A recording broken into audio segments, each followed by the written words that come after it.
Raj, can I look around and try and peek out some sort like a set of the books or some scrolls that seemed like he hasn't touched them in a little bit? I mean, I've swept to this place enough. Maybe I've paid attention to what he's actually pulled off the shelves. I'd love to nick a book. Yeah. Make a perception check for me. Okay. Different die. Let's see. Perception is bad. -2. That's a 1 on the die for a -1. -1. Okay.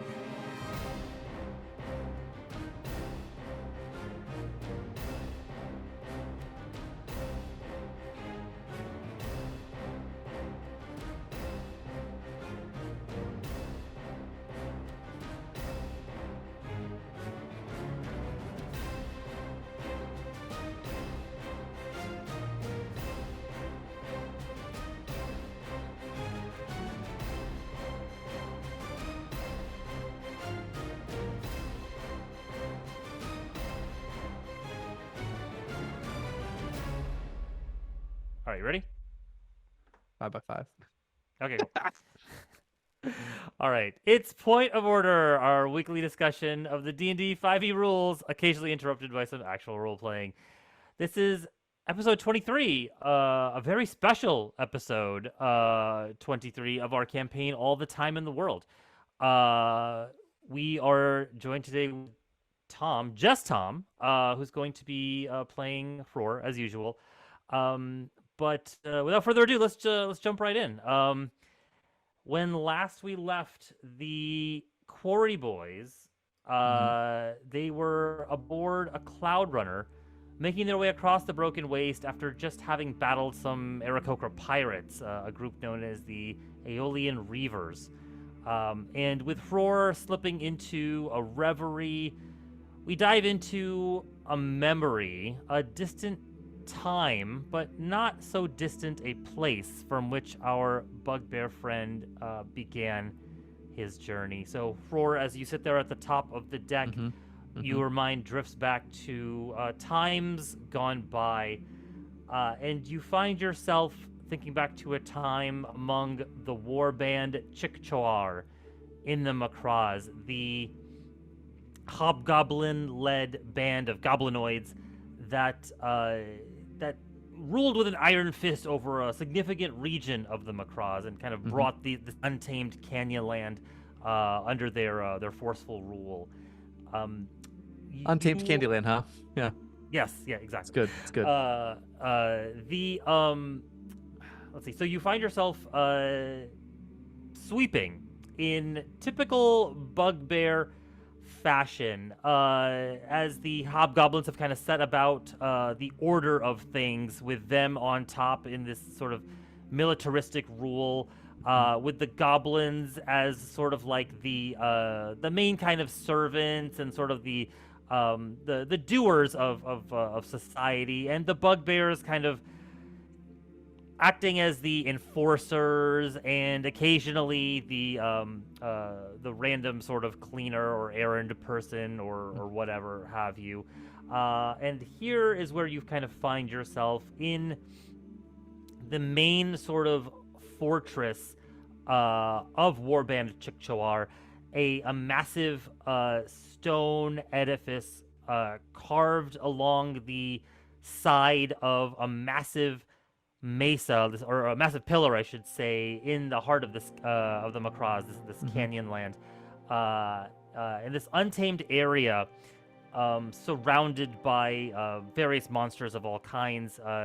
But you are safely ensconced in this chamber, sweeping away, and this is the chamber of Warcaster Summick, who is seated at a desk, rather fastidiously taking notes in his well-kept quarters, with his head sort of bowed over an ancient tome, the occasional cloud of dust kind of popping up as he turns a page, and you hear the scritch sound of a quill against of an inked quill against parchment as he takes notes. And you are in the background, just kind of sweeping away, trying to make a nice, neat pile of the day's detritus to be swept up and taken away, when Warcaster Summick stands up in a huff, and he pays you no mind as he stomps off and exits the chamber. Clearly something else pressing on his mind. Not even paying you a glance as he stomps off and shuts the door behind him. And you find yourself here in this chamber of arcane books and scrolls and knickknacks just sort of lying about. And it's at this point where, we come to realize that your curiosity in the arcane arts has been more than piqued at this point. But as a lowly bugbear in Hobgoblin, in Goblinoid society, you have no access to these materials, no outlet for this curiosity or this creativity. And here you find yourself, staring somewhat longingly at some of these artifacts before you. What do you do? I'm gonna pull out my tiny spectacles from my pocket. Okay. Stick those bad boys on, and look around a little bit, and then go over to the desk and just start reading, start rifling through some papers and seeing what he was writing down. Okay, sure. As you walk over there, go ahead and make an investigation check for me as you start to rifle through the papers in the desk. I need to take pictures of all these. It's a +7 on investigation with a 19 on the die, 26. Very good. You very quickly rifle through the papers and kind of grok what he was working on. Taking notes on a tome detailing some of the arcane natures of reality.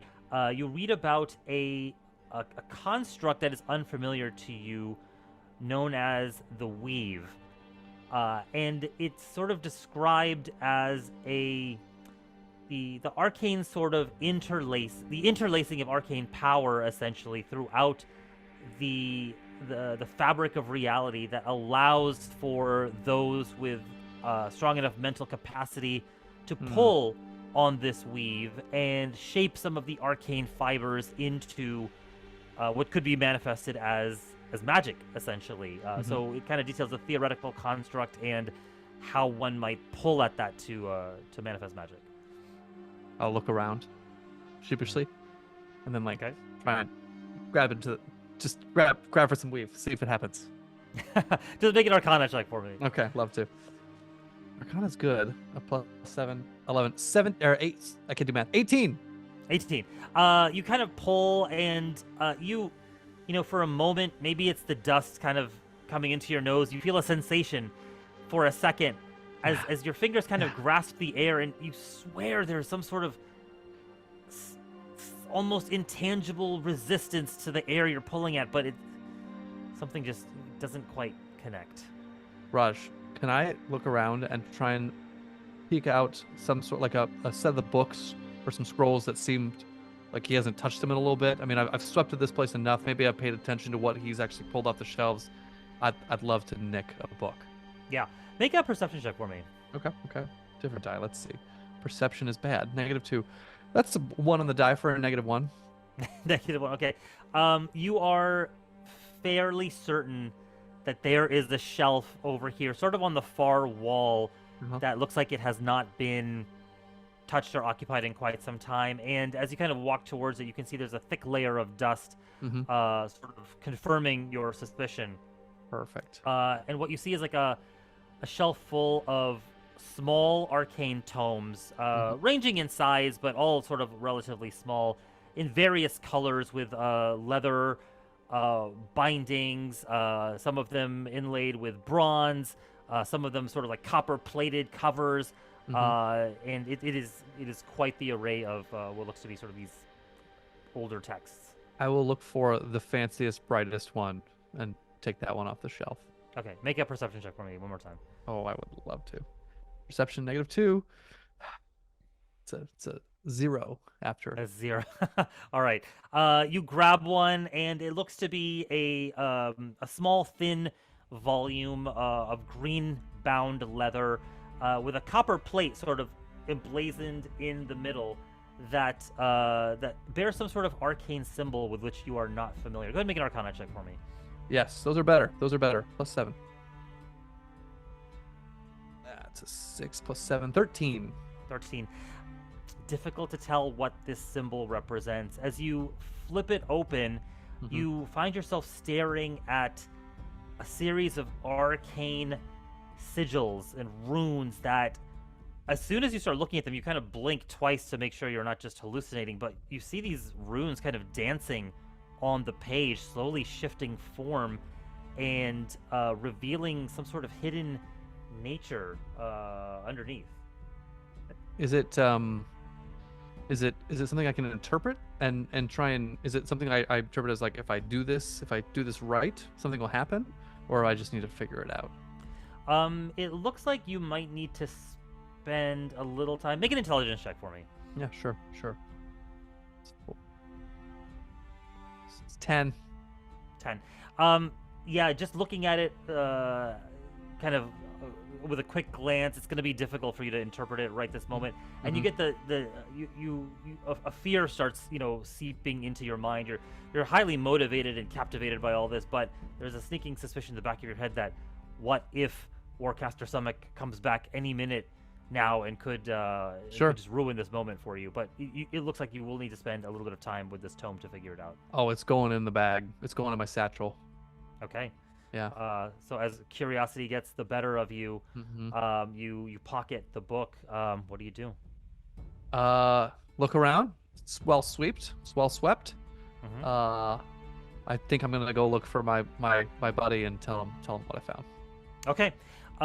You go off to seek. So as you look out the window over the Macraws, you can see in this area there are hundreds of goblinoids, hobgoblins, goblins, and other bugbears just kind of roaming around the courtyard of this massive stone fortress. And you can see the sun starting to set and the land growing dark as your day's chores kind of come to a close. You leave the chamber and make your way through the castle that you are familiar with, and find yourself shortly after passing through many passages, many iron-barred doorways, many hobgoblin guards sentries kind of standing there. You make your way through past them all and find yourself in the courtyard among the throng of the goblinoids who are kind of, some of them finishing for the day, but many others kind of just getting their work started. Hobgoblin or Goblinoid society, especially that ruled by hobgoblins, is very unyielding and unrelenting, and so people are forced to work throughout the night. In it, not only the goblins and hobgoblins and bugbears themselves, but also the many kind of slaves that they have taken and conquered. And so you see several humanoids and minotaurs and various other creatures subject to Warcaster Summit and his and the entire warband of Chikchoar here. Their subjects kind of like busy, hard at labor. So, as I'm winding through this rush, I'd like to think that instead of putting on a face and trying to be tough and unyielding on the rest of it, I'm just lithely, dexterously, sneaking away, making a game out of it a little bit of not having to confront and pass by hobgoblin guards and just timing things, waiting things out, slipping between people, and just trying not to be noticed. Yeah. Go ahead. Give me a stealth check to try to just avoid the notice here, and you're not exactly hiding, but you are trying to obfuscate your presence a bit. And it's 18. 18. Okay. So the well-timed patrols of the hobgoblins. You know that there's a work detail of goblins that are about to come out and help to set traps out in further out in the Macraws, and you wait for them to skitter by. A couple of minotaurs bound in chains by at the feet and at the hands, like we're wearing these like thick manacles, come shuffling by, chink, chink, give you like a casual glance before they kind of continue to walk on. Their guard close behind, just sort of like whipping the ground, trying to get them moving faster. You wait for all these to pass by and find a break in the throng and make your way towards an area known as the Undercaves, this sort of big rock mound that exists underneath the fortress, sort of like pockmarked with all these hidey holes and Cool. little entrances, and some bigger to accommodate the hobgoblins. But this is where the bulk of goblin and bugbear society lives, while the hobgoblins reside in the fortress itself. Cool. Cool. Yeah, I'm heading underneath here looking for Krusk, my very good friend. Yes, good, good. So as you pass by the courtyard, you pass a couple of areas of interest. There is the Ring of Trials, a massive stone theater slash ring, essentially, rife with broken stone statues, all very lifelike in appearance, with missing limbs and heads, some of them smashed to bits. And you know this to be the place where the Gorgon fighting occurs. Wow. As the hobgoblins of Warband Chicchoar are masters of capturing and enslaving and manipulating Gorgons to serve at their pleasure. Oh, this is gonna be bad for us when we show up. All right, great, cool, great. And also, past the Ring of Trials, you come across a huge ravine, nearly bottomless, but you can just kind of barely make out the bottom of this area, known as the Hell Wicket. Long poles extend over the edge of this ravine, bearing wooden cages trapped with various prisoners suspended over the ravine with no sort of relief in sight. And these are the worst of the worst offenders in Hobgoblin society, of Chicchoar society, where you can see many of them sort of huddled, trying to grab, huddle against themselves for warmth as the cold, like, updraft of a wind kind of blows up from the Hell Wicket itself. And many of these cages are empty, with broken bottoms kind of dangling from the bottom of these cages, clearly not able to withstand the long weathering that some of them might face, and their contents unceremoniously emptied into the bottom of the canyon. And as you pass these features, you make your way to the entrance of the Undercaves, and find yourself in these narrow corridors, which for a ordinary creature of your size would be very difficult to pass through. But as a bugbear, you're able to kind of slide through, kind of disjoint your shoulders and pass through without too much effort. And your long snaking form ends up in a cave chamber, a small chamber in which you share a bunk with your friend Krusk. Except he is not there. And as you kind of walk in, kind of looking around, expecting to see him, it is only... make a perception check for me. Really bad at these. 3. It is the slightest scrape of foot against stone that alerts you, but it's too late. As you feel the familiar form of these long, undulating arms wrap around your neck, another one kind of like to the side of your head, preparing to twist your neck. You're not too panicked, though, because you know it is Krusk himself, who spins you around and says, "Almost got you that time, Hror." Oh, yeah, you're really good at this stuff. I'm telling you. Good for you. Good for you. Hey, I got something to show you. What do you got? Did you sneak more biscuits from the kitchen? No, better. It's a book. You see this deflated look come over Krusk's face. As bugbears go, he's a tall one. He probably, like, if he were to stand upright to his full height, he'd probably be close to 7 feet tall. But he has this perpetual sort of hunch in his shoulders that brings him down to about eye level with you. And he is kind of a literal and figurative version of a knuckle dragger. His extremely long arms always drag against the floor, his bright blue nose contrasting with the sort of dark reddish skin of his face. And he is decidedly of not the same intellectual capacity as you, but the two of you have struck up a lifelong friendship based on each other's strengths. He relies on you to help solve some of his more subtle types of problems, and a lot of the other bugbears who have come to find your spectacles rather amusing and at a point of mockery vicious mockery, some might say. He tends to help defend you against a lot of these folks. So Yeah, I'm telling you, Cross. Listen, I'm telling you, if I can figure this stuff out, we don't have to be down here. We'll have more power. We'll have more control. We will have better food. We'll be famous. I think girls will look at us. It'll be amazing. So I'm gonna figure this stuff out, and then what could go wrong? You know?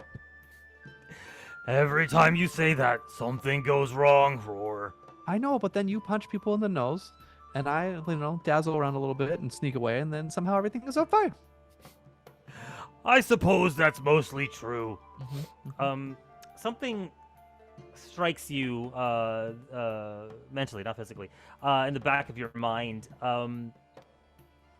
Krusk has been displaying odd effects of late.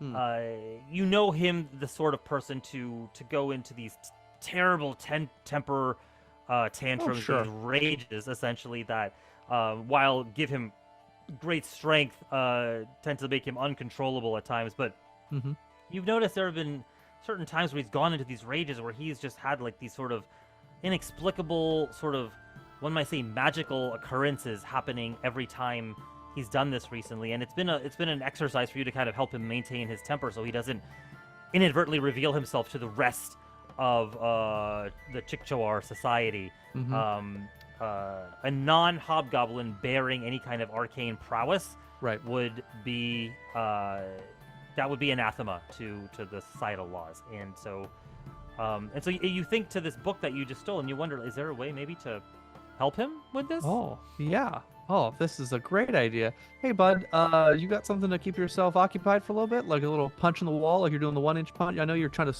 strengthen those knuckles up. Maybe I can get some reading done and you can keep time. Yeah, look what I did today! And he points to a huge crack in the wall where like big chunks of stone have kind of fallen out, and he like kind of points to his knuckles. It's just covered in blood and scabs and bruises. Sure. I got it real good! I'm honestly impressed. That looks awesome. That would scare the pants off me. I'll go back to practicing. Perfect. What are you gonna do? I'm gonna read a little bit and get more powerful. I hope.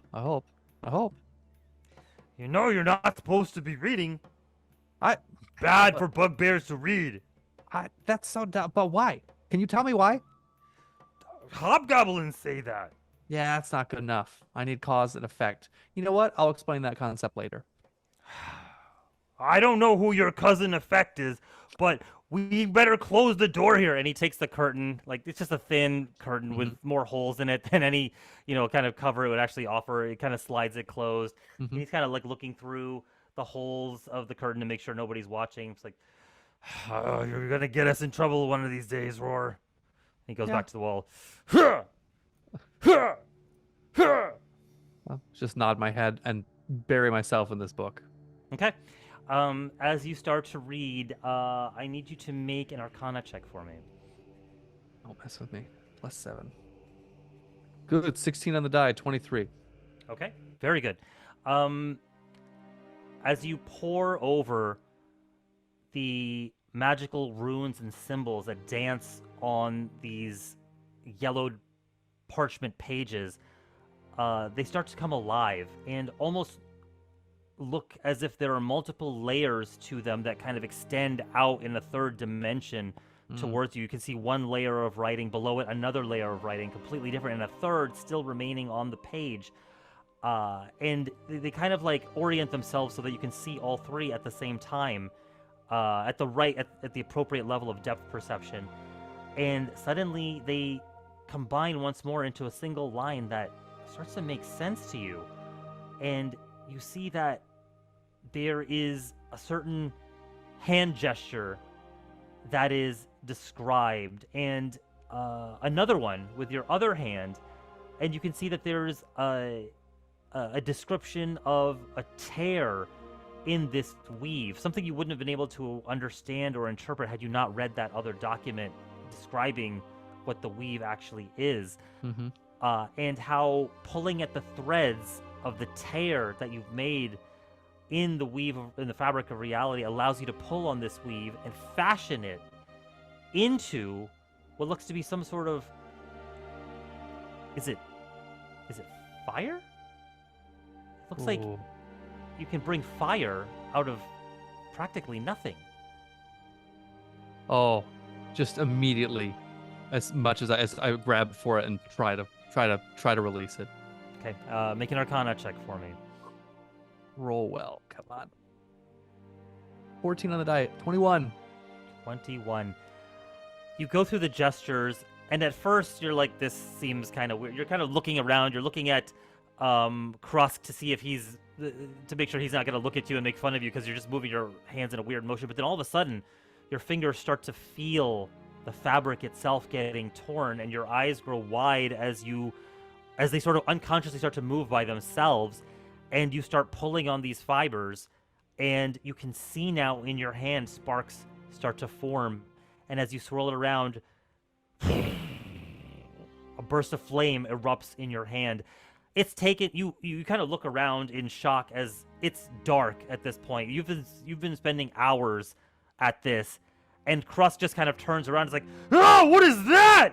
And you have got this fire, this bolt of fire in your hand right now. Is it hot? Is it burning me? Is it hot? You feel like you need to let go of it.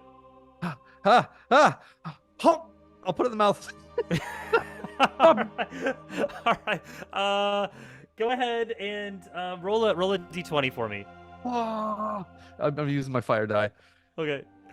It's an 18. 18. All right. You put it in the mouth.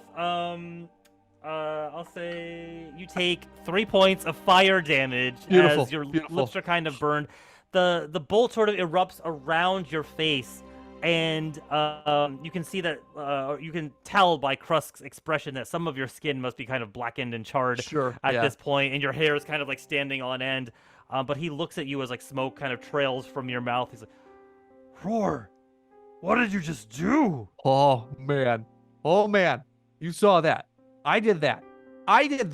Oh, how did you do that? I'm telling you, man, books answer to everything. We can pick, we can solve anything. You did that from book? Yeah. He grabs it from you. Let me see that. He's holding it upside down. He's like kind of looking at it. He's like turning it sideways. He's not saying anything to me. Yeah. It takes a little bit. I'm happy to teach you. Like the best way to learn is by teaching, for sure. I'm gonna try and do it. I wonder, there might be something in here to help calm you down when things go a little nuts. You know what I mean? I know that it's like that our little secret that you've got going on here. You're trying to keep quiet. He looks around like, furtively, making sure nobody's kind of listening. He runs over to the curtain and, like there's a passerby in the hall, a goblin that's kind of running by or walking by who kind of like peeks his head in curiously at the noise. He just reaches his hand through one of the holes in the curtain and just socks the goblin in the face. He's like, ah! You son of a bitch! And he just kind of like runs off. Yeah. And then he like turns back to you. He's like, Hror, you have to be quiet about that. Okay. Yeah. I'm always quiet about that. I can totally do that. But I'm telling you, I can make fire out of nothing. Oh, I can help you. Hror, I gotta tell you a secret. It's getting worse. This hole that I made in the wall. I didn't do it with my fist. Oh. I got really mad again.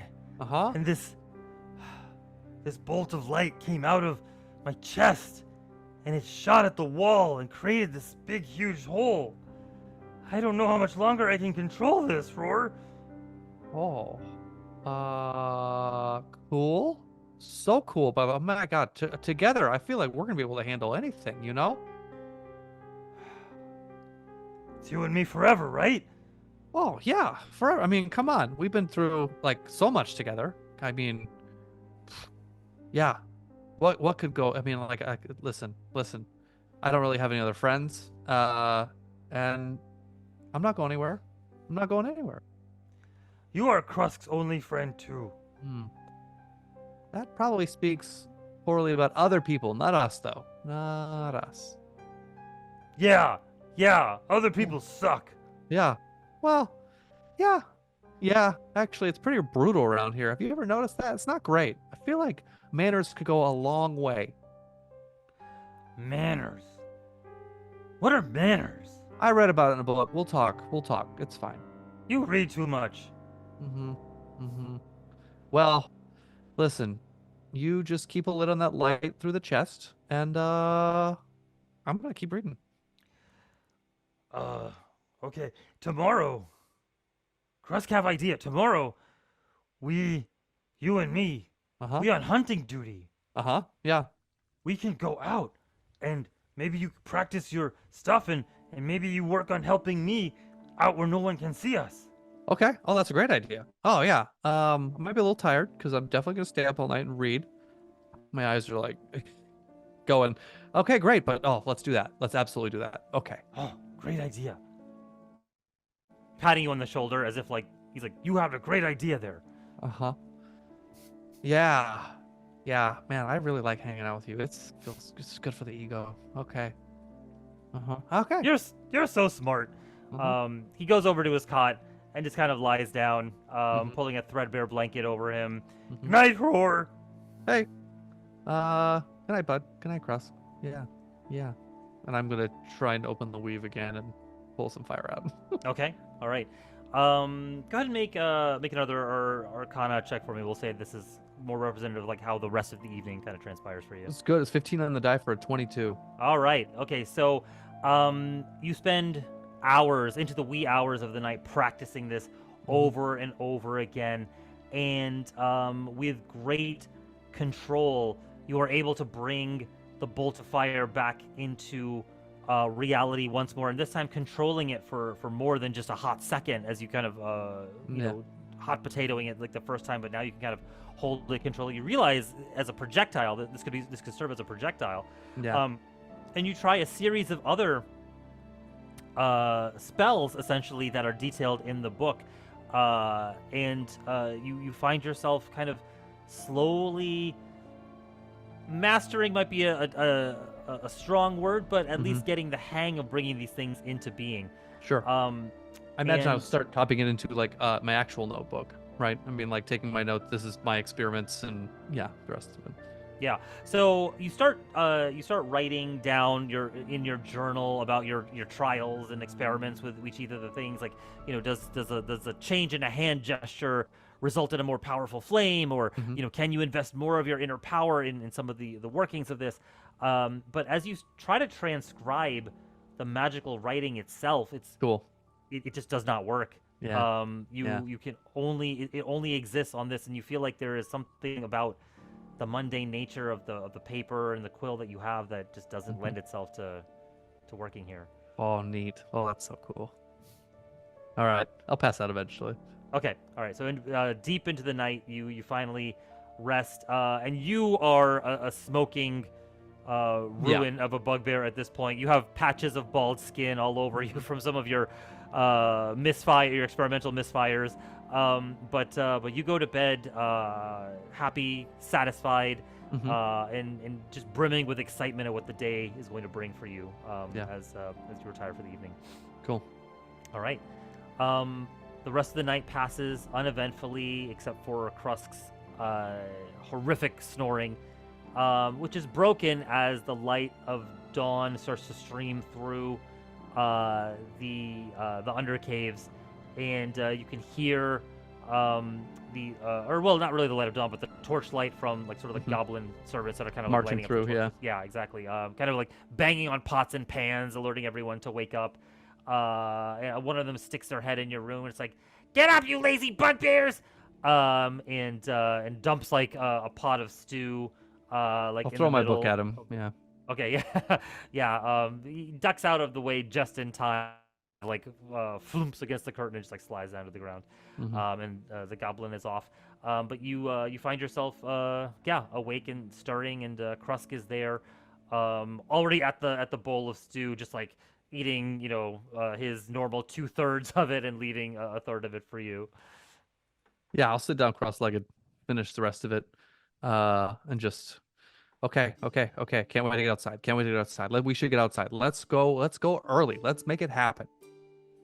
Okay, let's go. And you find yourselves streaming outside with the throng of the crowd of those exiting the undercaves to make their way into the bright light of the morn. Here in the Macraz, and the two of you go to the armory essentially, and of spears, and are which are specifically given to those as part of hunting parties, and you march off. Krusk says, "I know a place we can go. It's right at the edge of the warband's territory." And he leads you through the canyon lands, through around all these huge stone pillars and these mesas, and through these narrow ravines, all the way to a massive sort of stone wall that looks to have been hastily constructed with boulders and using stalagmites as sort of like the superstructure, and this sort of marking the boundary of Warband Chikchwar's territory here. And you guys kind of look around. There's like nobody around here. He says, "This could be a good place for us to practice." Okay. Not gonna lie. I don't have a lot of stuff for you right now, but let me show you what I can do. And I want to shoot a firebolt off into the sky.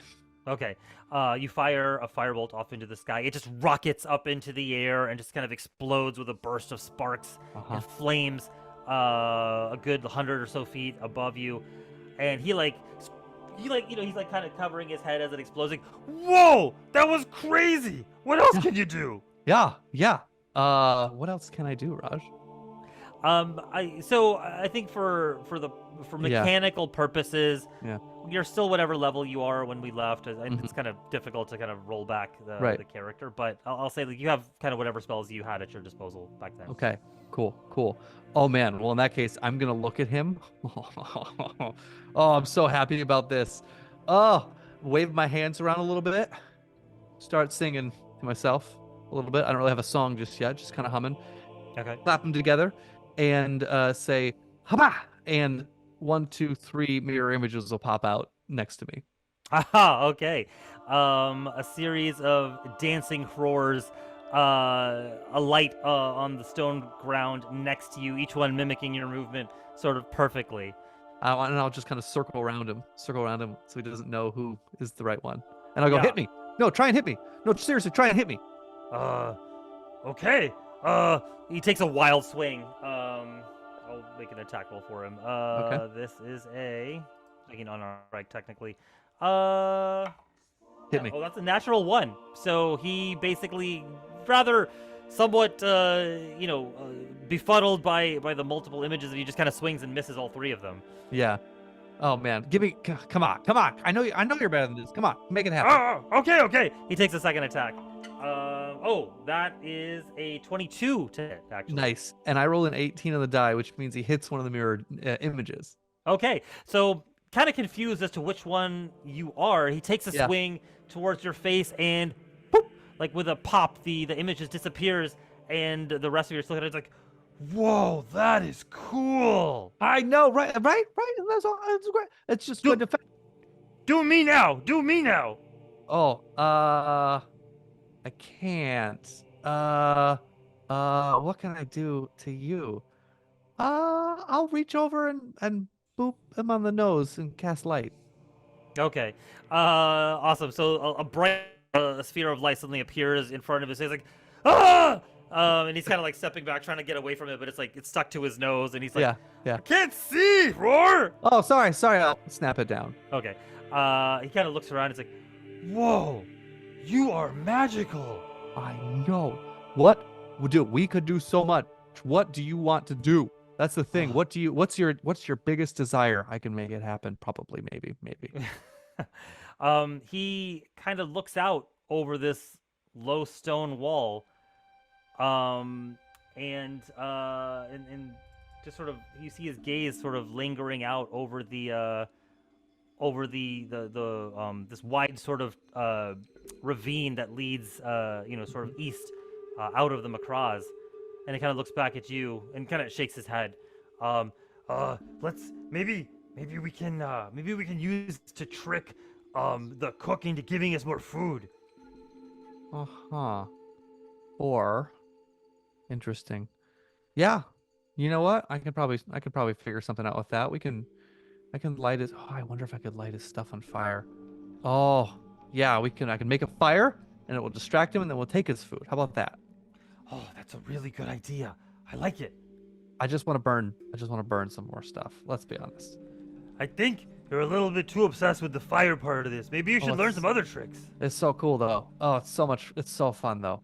It is pretty cool. Yeah. But it could be dangerous. Maybe you should start a little smaller. No. No. It's like my dad always said, go big or get out of my hut. Oh, your dad did say that a lot. Yeah. Man, I had to leave a lot. It's not great. It's not great. Yeah. Yeah. Well, I think it's a good idea, and maybe we should. And there's a sudden sort of noise as you start to hear bootsteps coming from around the bend, and you can see that there is a troop of hobgoblin soldiers making their way towards you with about a half dozen goblins in tow. And you see, like, they're kind of approaching like this phalanx kind of formation, and they level like their halberds at you all. And one of the goblins kind of like creeps around in front of them, and walks up to the little or the leader of the phalanx, and points over at the two of you, and says, "Yeah, those were the ones who were doing weird, crazy stuff in their room last night. I saw that one, and he was making all kinds of weird magic stuff. Not allowed." What? They're Krusk and looks at you. Hror, what do we do? Deny forever. What? We would never. Magic? No. Come on. Are you kidding? I got a spear. That's you know how. Nope. The leader of these hobgoblins, he's a war captain that you've seen around before. Seems to be, has kind of like narrowed his gaze at the two of you, and says, "You two are supposed to be part of a hunting party. Why aren't you hunting?" There's just not like a lot of stuff around here. We were waiting, seeing if stuff would come to us, and then we're being efficient. We're saving energy. Make a deception check for me. Love to. So bad at them. Oh, it's a 14 though. 14. It's not great, but Yeah. I was expecting a lot worse. Yeah, so he looks at you very skeptically and says, "There's no game around here. Oh, okay. Game is over on that side of the crop." Okay, yeah. Listen, that's why you're the boss. That's why you're the smarty pants. He starts marching towards you all, and the phalanx starts to follow. They're probably about like 60 feet away from you at this point. We'll just start stepping backward. Yeah. You find as you slowly, you're maybe at like 15, 20 feet away from the wall. As you kind of start stepping backwards, Krusk starts stepping backwards with you. Like, "Hror, I don't think they believe us. What do we do?" The war captain yells at you across, and his voice kind of echoing across the ravine here, and says, "What was that bright fire in the sky that we saw?" The sun? Yeah. We're confused. We saw it too. We don't know. Make another deception check for me. Yeah. Come on. Hey, dude, it's good. It's a 13. 13. Okay. He. It's a +0 on my modifier. Yeah. Oh man. I rolled a 17 on the die here. So he like lowers his halberd and starts marching a little bit more forcefully towards you, closes the distance to maybe about like 30 feet, and says, put down your spears."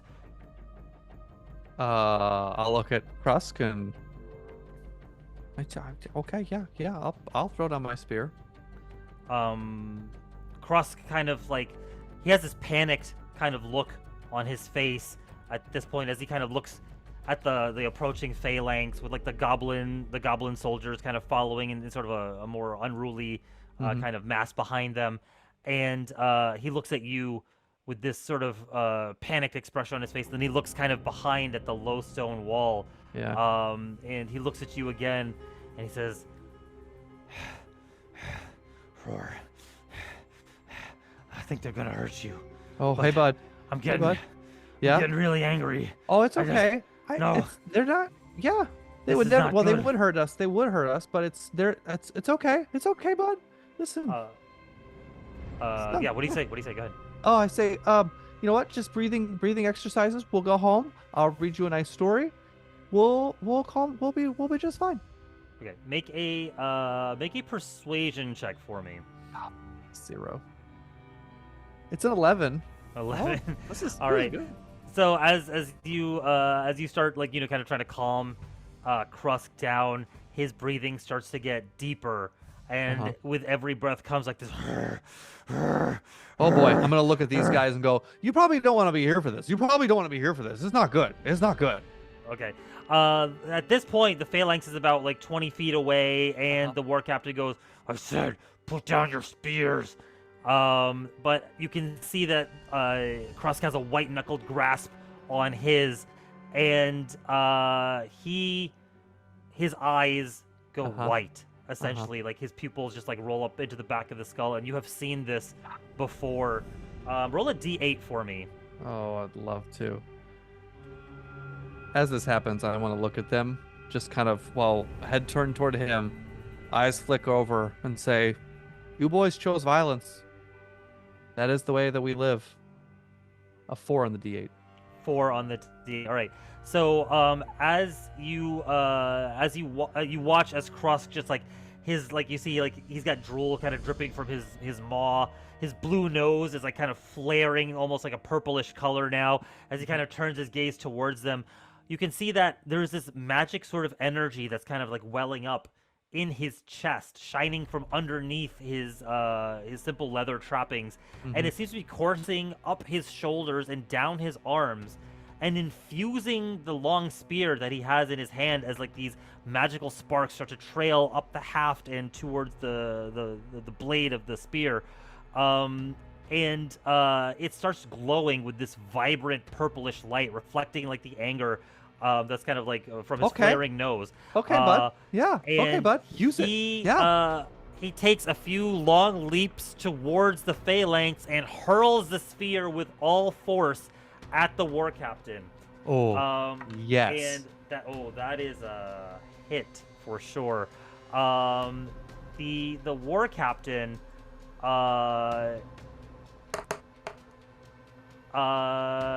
goes down. No way. The spear just lances right through his chest.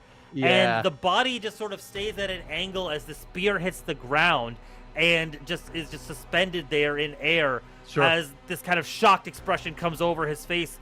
But you see him kind of loll his head towards the phalanx and he goes, "Attack!" And he just like kind of slumps over. I need you to roll for initiative. Oh, here we go. It's terrible. It's a 7 on initiative. 7! 7. Oh my goodness. All right. Krusk will roll as well. He got a 19 for his initiative. Oh, cool. And the goblins and the hobgoblins. It looks like the troop of goblins is gonna go first as they, about 30 feet away from you all. Or sorry, they were about 50 feet away from you all. They were kind of just behind the phalanx. Yeah. They all start rushing towards you. And they will essentially try to close the distance, and they end up about like 10 to 15 feet away from you all with sort of a move and an action, a dash. And it is Krusk's turn as he launches himself towards the phalanx. You see him wrestle a huge maul away from one of the hobgoblins and just starts wailing away at them. So he's going to make a couple of attacks against the one that's in the lead here. And one is a critical, actually, as his rage just kind of overcomes him. But the second one is a crit that basically bashes this hobgoblin and splits his head like a watermelon. And you can see this purplish energy that was kind of suffusing his form has now come over the maul itself.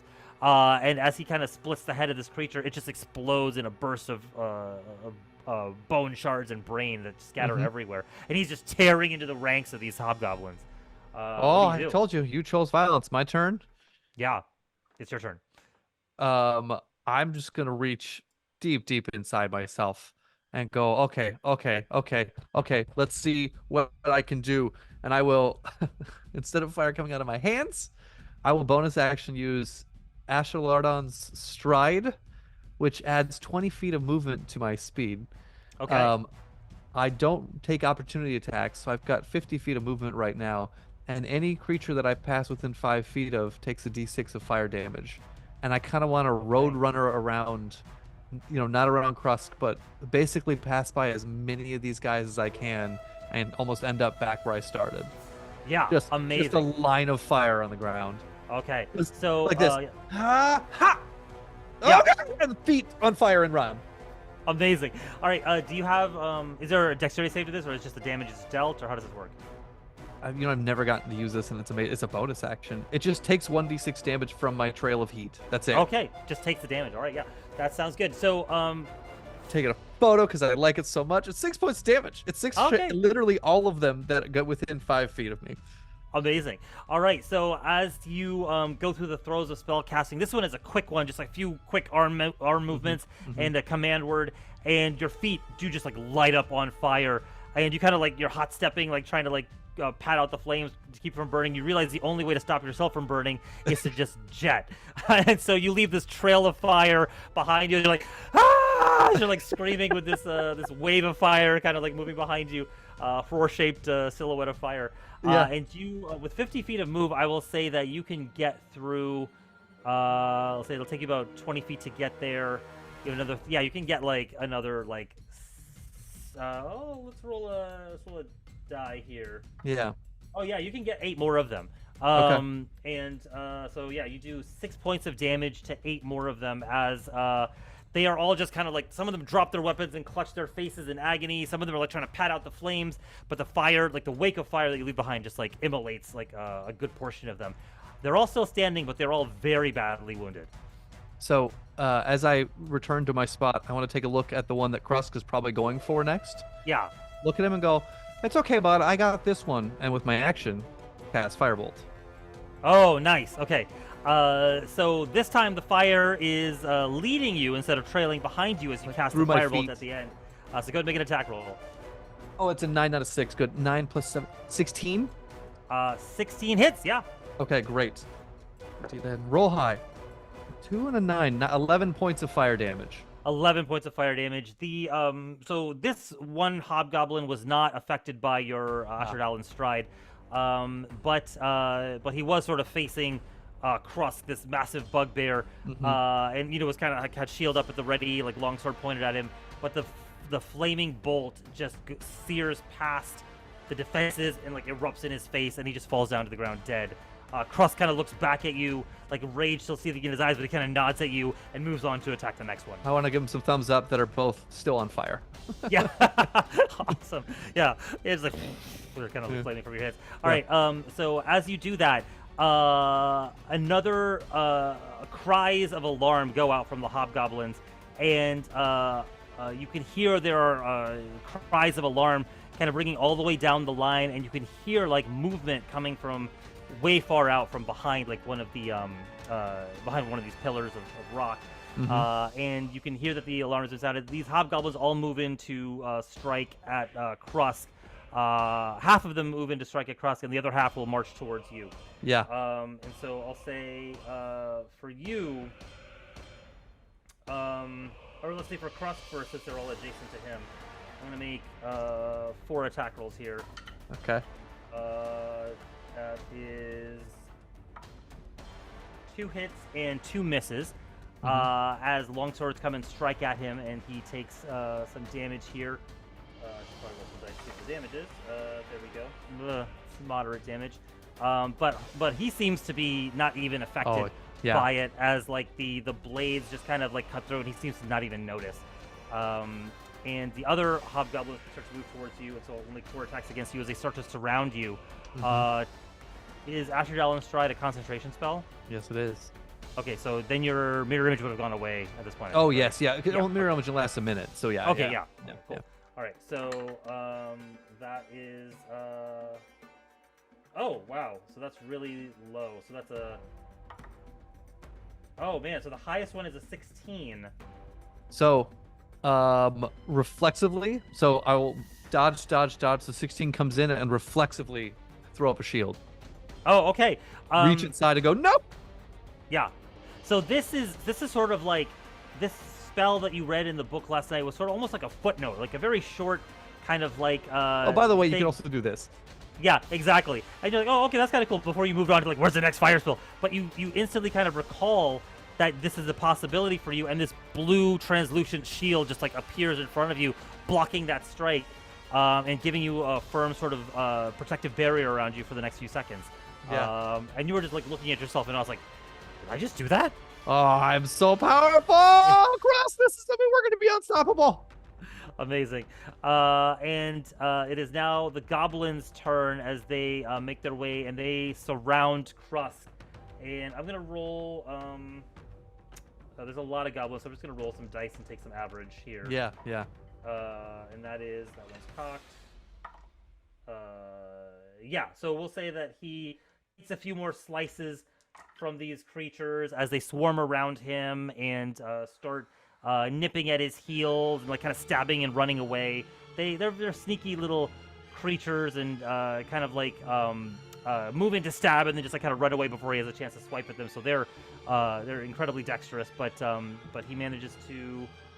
It is his turn now, and he does manage to take some swipes. He's gonna go after the biggest creature he sees, which is another hobgoblin standing nearby. That's 2 hits, and he just like wails on the hobgoblin and just takes him down. Actually, technically, he would have roll a die anyway, but yeah, that's way more damage than he needs to do. The second one will probably just get another hobgoblin and yeah.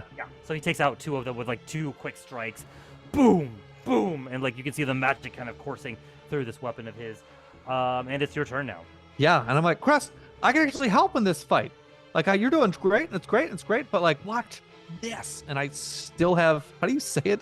Asher, how do you say it? Asherdallen's, I think. Asherdallen, yeah. Asherdallen's Stride. Still have it up. Don't take opportunity attacks because, again, breathe feet through the fire through the feet. Yeah. And take off running around these guys, around the goblins, messing with him 50 feet. And I don't want to end up in the same spot because that's unnecessary, but I'll kind of run around, hopefully around Krusk, and not adjacent but close to him, using him as a bit of a shield. Okay, awesome. Go ahead and roll your damage die for me. 1. Okay. Yeah. So you zip your way around. Sorry. That stinks.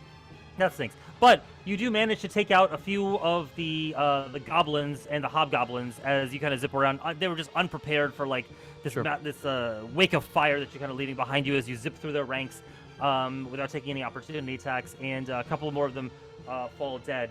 And you can see now that. Go ahead.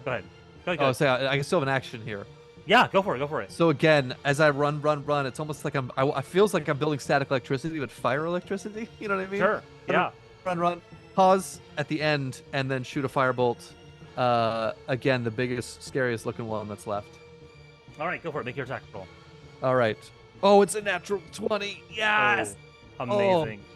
Oh, and our rules are so incredible because the damage is 2d10, so it's 20 plus. No, it's 10 plus 1d10.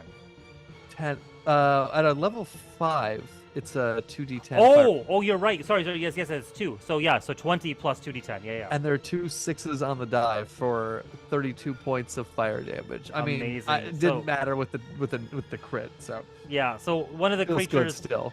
Yeah. So one of the I'll say that with that firebolt, you can take out a mob of these hobgoblins. Push goblins, through them. Yeah, exactly. One just blasts through one goblin's head, through another one's head, into the body of another, and you just draw a line And the thus ranks. my love affair with fire was born. Yeah, exactly. You're still mastering it though. So as the firebolt leaves your hand, you're just like, ow, ow, ow. Your feet are kind of like burning. But you're starting to get the hang of this.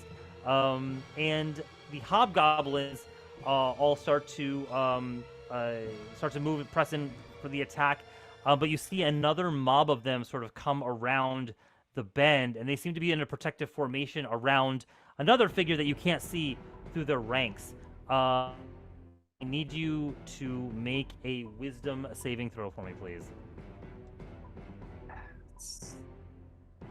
Use the die that we saw Chris use on our one shot. Okay.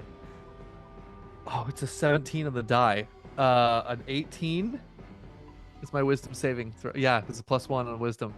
18. 18. Very good. So you see Krusk, like in mid-swing, just like halt all of a sudden. His muscles sort of like frozen, and you can see you can hear like this final grunt before he just sort of pauses in place. His muscles kind of like unnaturally taut and held in place. You feel this freezing sort of sensation coming over you, but you manage to shrug it off with your mental resolve before you realize there is a figure in the midst of that second phalanx that's approaching that is bearing a familiar, like all you can kind of see is the top of the head, a familiar, the familiar headdress of a warcaster of the warband. Yeah. Is it my turn right now? It is no. It is now the turn of these hobgoblins are going to attack you actually. And they all try to wrestle you to the ground. So I need you to give me 4 athletics checks here. This is death for me. Athletics +1. 12. Okay. I rolled 3 d20s and I rolled 3 18s. Okay, well, that's... Yeah. I'm just curious. 12, 7, and a 13. It was fated. Okay. Yeah. So they all just start to swarm you, like dragging you down to the ground, grabbing your arms, grabbing your hands, grabbing, like you could feel like a palm just kind of like smushing your face to the ground, and you are just swarmed by this massive hobgoblins that drag you to the ground. And as they kind of like hold you in place and kind of drag you up to your knees, holding your arms, your unnaturally long arms out before you with like swords kind of at your neck, you can see kind of ambling towards you, kind of marching in your direction is Warcaster Summik, the head Warcaster of the warband Chikchawar. And he's got this massive sort of gnarled wooden staff that he uses for support as he like chink, chink, chink, takes steps towards you. Question. And, yeah. I mean, it's only like round 3. Are we still in rounds? I still have Astral on stride on. Yeah. I think we'll come out of rounds at this point. Okay. But, like, you still got the spell going if you'd like, but It's gonna go away very quickly. Yeah. Yeah. Okay. So as he marches towards you, you hear him through this kind of raspy voice. 10,000 years ago, Ohuaktar the Malformed, and you recognize the name as the god figure of the goblinoids, set the order of things, and from this path we do not deviate. At this point, he's approached you, and Warcaster Summik is kind of like pacing around you. You can't kind of see him when he walks behind you, but you can see him kind of come back into your vision as he makes a full circuit. The Hobgoblin, lords over all, while the Bugbear to serve, incapable of the higher order of thinking necessary to manipulate the arcane. Well, I don't know about that, bud, because, well, look around. He kind of pauses and looks at you, and you can see there's this expression of like how dare you bring this insolence before me kind of expression. But he does look around and apprises the situation and says, "You have displayed some talent today. But this is as far as this path leads you. He snaps his fingers, and you see Krusk just kind of like fall down with no one to strike, like kind of overbalanced on his swing, and 100 hobgoblins just swarm over him and just like start beating the crap out of him. And like they drag him like, before you, on his knees, also his arms outstretched, like they're kind of like forcing his face to kind of like, look at you, and you can see like his face is all bloodied and torn, like you can see a couple of fangs like missing from his maw, and like there's like a tremendous amount of blood just kind of dripping from his face. And he looks at you. Warcaster Stomach looks at you, and he looks at Krusk, and he looks back at you, and he kind of like shakes his head, and he like nods his head over towards you and starts walking away, and says, "Punish him, and let him spend his days in the Hell Wicket." At this point, the hobgoblins all start beating the crap out of you, are my hands held? Yeah, your hands are bound as they all start just like kicking and punching you. You take 13 points of bludgeoning damage at this point. Yep. And you start hearing shouts and cries from Krusk, who says, "No!" And he says, "Warcaster Stomach, life for a life. I take his place and his punishment as my own." God. The Warcaster stops in his tracks. He was like on his way, walking away from the whole scene, and he looks back at the two of you, and says, he walks up to Krusk and kind of grabs him by the hair, and pulls his face up towards him. "I will let you rethink this decision." Yeah, rethink it, bud. No way, dude. No. Oh, come on. As his head is kind of bound in place, he looks around the Warcaster towards you, and he looks back up at the Warcaster and says, "I was never very good at thinking." Stomach lets go of his head and turns over to you and says, "Let him go. This one has chosen to take his place." And they all start beating the crap out of Krusk once more.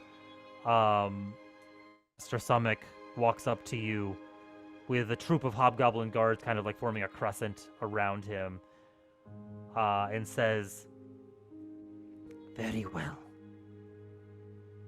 The shame of your folly for this breach of station will not be stomached by Warband Chikchoar. You are henceforth ostracized. Go forth and die in whatever way Ohwaktar deems best for you." At this, you see the troop of hobgoblins standing behind Warcaster Stomach all start beating their spears on the tough hard-scrabble ground. "Ostracized! Ostracized! Ostracized! Ostracized!" And they all start walking towards you, kind of forming like this barrier between you and the rest of the territory of Warband Chikchoar, and sort of forcing you towards the wall. Yeah, no. Listen. Russ, don't. I'll take his place. I'll take his place. It is too late. Life for a life has been invoked. You are now ostracized.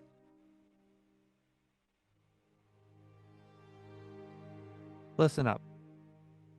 Warcaster Stomach. I used to look up to you because you have a lot of books. So I'll leave now. But I'll be coming back. Much more powerful than you. I'm going to be taking your life. Life for his life. Does he have like a satchel or a pack on him at all? Make a perception check for me real quick. So bad at these. Please roll high. Oh my god, it's a 16 for a 14. 14. You see that there is in fact a sort of a messenger bag style satchel at his side. And you've seen him carry this before. He pulls into it oftentimes to get out spell components and things like that.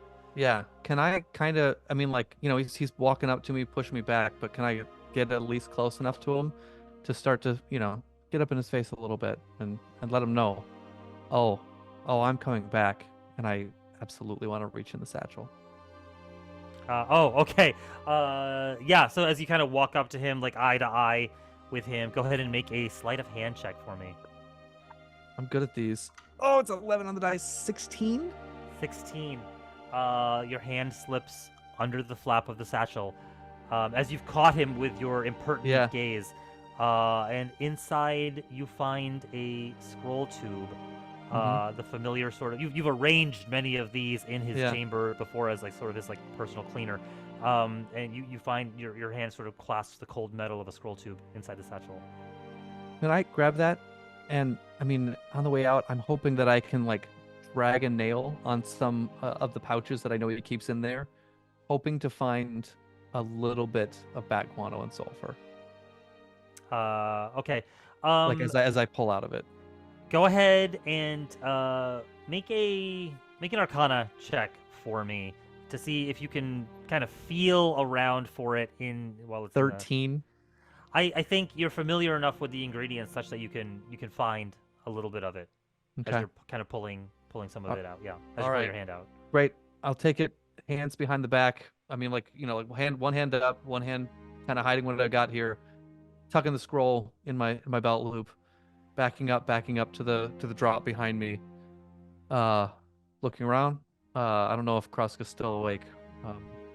Give him a nod and a thanks.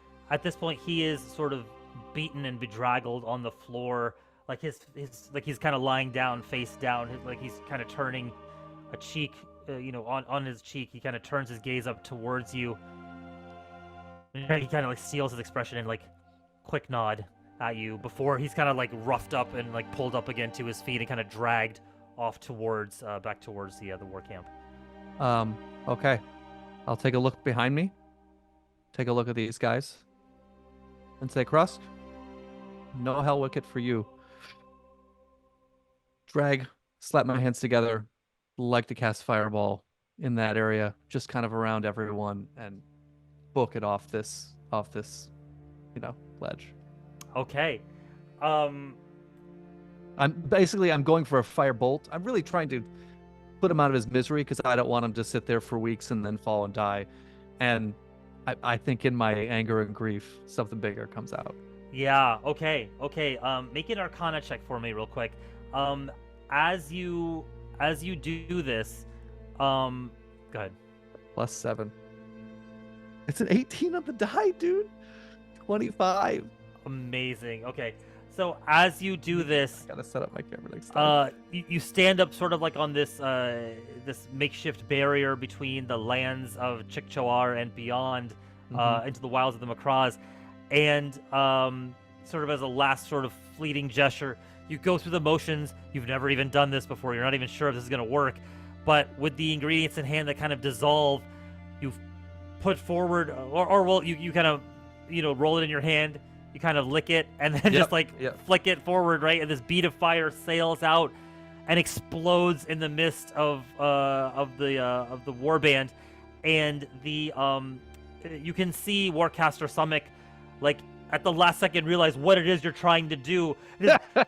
Stop him! Before the ball of fire just explodes in their midst, rocking the entire canyon. Chunks of rock come falling down from these huge pillars of rock and these mesas. Everyone just scatters, and you don't even look to see what happened as you dive over the edge, sliding down a good 20-30 feet, and hitting the ground hard. You take 5 points more of bludgeoning damage.